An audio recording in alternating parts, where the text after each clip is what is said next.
क्या जापान और चीन के बीच जंग होगी? यह एक अहम सवाल है। चीन भारत का बॉर्डर है। जापान वह देश है जिसके साथ भारत का सबसे ज्यादा व्यापार होता है। इसलिए इससे जुड़ी कुछ रिपोर्ट्स बताती है कि हालात बहुत गंभीर है। हालात बहुत गंभीर है। ताइवान मुद्दा है।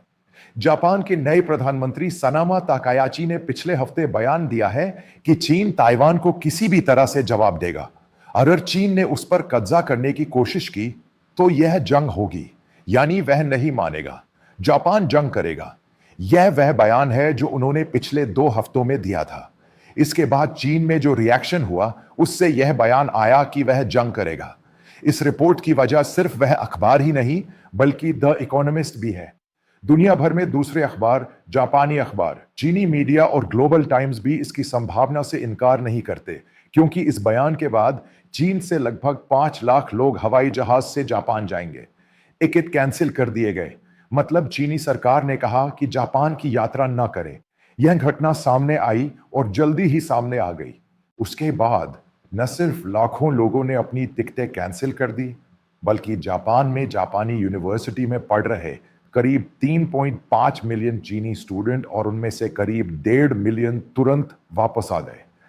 चीन ने बाकी चीनी नागरिकों को वापस जाने को कहा है। तो अचानक वापस जाने जैसी कोई बात नहीं है। अगर शांति का समय है तो ऐसा कदम उठाने का क्या मतलब है? यानी यात्रा न करें। दूसरी बात, वहां के चीनी स्टूडेंट को वापस जाने को कहा जा रहा है, यानी युद्ध की संभावना से इनकार नहीं किया जा रहा है। यानी 2-3 दिन बाद जापान में अगले साल के लिए नया बजट आएगा। उसके लिए जापान की जीडीपी करीब 2 से 3% होगी। इस तरह हथियारों के लिए नए इंतजाम पूरे किए जा रहे हैं। दूसरे विश्व युद्ध के बाद जापान पूरी तरह से हथियारबंद हो चुका है। वह देश ज्यादा लोगों को ले जा रहा है।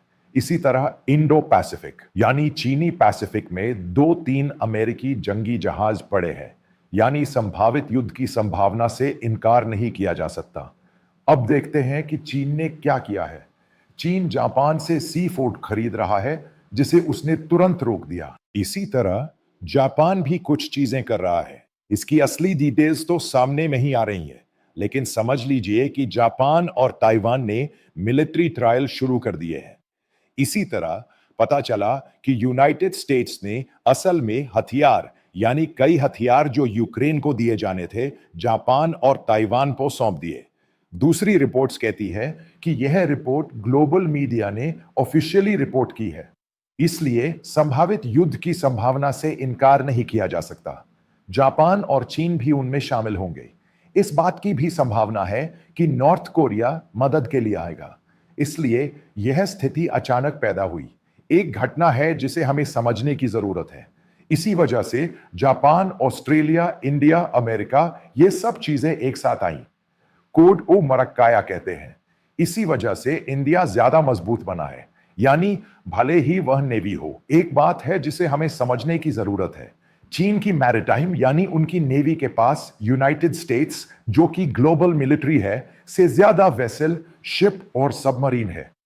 एक्सपर्ट्स अपने कई आर्टिकल्स में कहते हैं कि इसका मुकाबला करने के लिए यूनाइटेड स्टेट्स, कभी कभी ये दोनों देश कहते हैं कि ये कोड इंडिया को मजबूत करने के लिए है और वे इंडिया को मजबूत करने के लिए अमेरिकन टेक्नोलॉजी का इस्तेमाल करते हैं। असल में बेस आइडिया कोड यह है कि सिंदूर ऑपरेशन के बाद अमेरिका इस कोड को आगे बढ़ाने में इंटरेस्टेड नहीं है, इसलिए उन्हें इसके बारे में पूरी जानकारी है और ऑस्ट्रेलिया इसे समझेगा।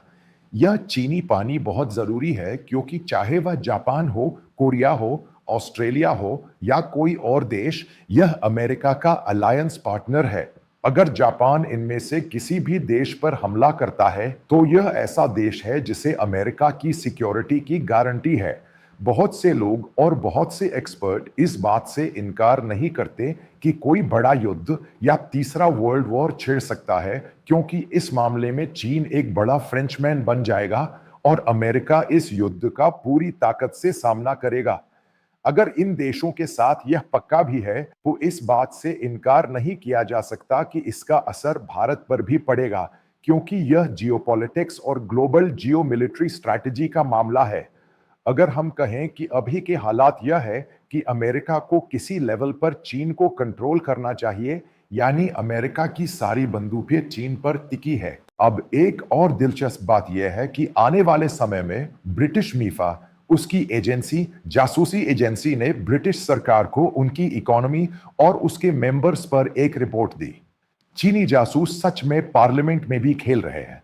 वे वहां एमपीज खरीद रहे हैं, उस देश को अस्थिर कर रहे हैं और चीन को और जरूरी बना रहे हैं। ये एक मल्टीनेशनल है। नेटो में कई दूसरे देशों को एक साथ लाने का एक मल्टीपल तरीका है और यूनाइटेड स्टेट्स, जापान, कोरिया और ऑस्ट्रेलिया ये सभी चीन के खिलाफ जा रहे हैं। हम इसकी संभावना से इनकार नहीं कर सकते। पिछले 3-4 दिनों में यह मुद्दा ब्रिटेन में एक बड़ा इवेंट बन गया है। ब्रिटेन के कई इंस्टीट्यूशंस, स्टील मिल्स और टेलीकॉम जैसी कई फैक्ट्रियां उन्हें अपने साथ जोड़ने की कोशिश कर रही हैं। टेलीकॉम अमेरिकी दबाव के कारण चीनी कंपनियों को इससे अलग कर रहा है। यानी ये समझिए कि अमेरिका दोनों को चीन को हराने का ऑर्डर दे रहा है। ऐसे में दिसंबर में भारत में ब्रिक्स होने जा रहा है। इन सबके कई मतलब है। जियोपॉलिटिक्स में ही बड़े बदलाव करने की क्षमता है। मैंने पहले कहा था कि चीन और जापान के बीच लगभग 380 बिलियन का ट्रेड है। तो पिछली अंडरस्टैंडिंग के हिसाब से, यानी ऑपरेशन सिंधुना से पहले जो अंडरस्टैंडिंग थी, उसके हिसाब से वहां होने वाले कई ट्रेड जापान करता है।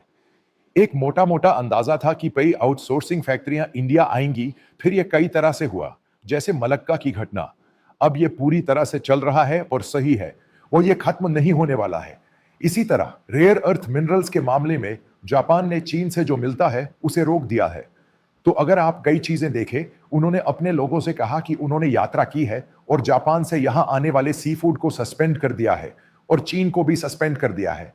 इसी तरह जापान का अनाउंसमेंट, नए प्राइम मिनिस्टर का अनाउंसमेंट, अगर ताइवान पर हमला होता है, अगर चीन किसी भी तरह से वहां घुसता है, तो ये एक तरह का वॉर होगा। ऐसा कहने के बाद हम वॉर में शामिल होंगे। ऐसा कहने के बाद जापान ने इतना कड़ा बयान दिया है, तो ये ग्लोबल मीडिया और एक्सपर्ट्स के लिए बहुत इंपॉर्टेंस रखता है। जियोपॉलिटिक्स में भी यह इंडो चाइनीज, इंडो पैसिफिक यानी चीनी पानी इंपॉर्टेंट है।